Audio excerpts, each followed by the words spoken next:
French spelling wasn't always that bad. It actually used to make sense. Take, for example, this word, which is pronounced change. But come on, French. I mean, it looks like it should be pronounced something like changent. Well, guess what? That's how it was pronounced in Old French. Changent. Or how about this word? I mean, really? Beau? Come on, it looks like it should be pronounced something like beau.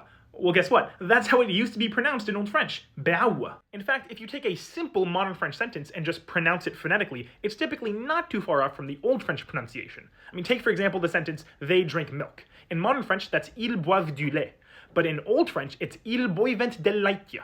I mean, look at the spelling. It's pretty much identical, and yet the pronunciation is totally different. Old French pronounces every letter. Figuring out exactly when this happened is kind of hard to do. I mean, this kind of stuff is happening to all languages, all the time, constantly. But in the case of French, it's thought to have started around the 1200s up until the Renaissance. But why this happened, well, that question's a lot more involved and honestly deserves a whole video unto its own. But to massively oversimplify, it's because it's easier. I mean, think about it. What's easier to say, beau or beau?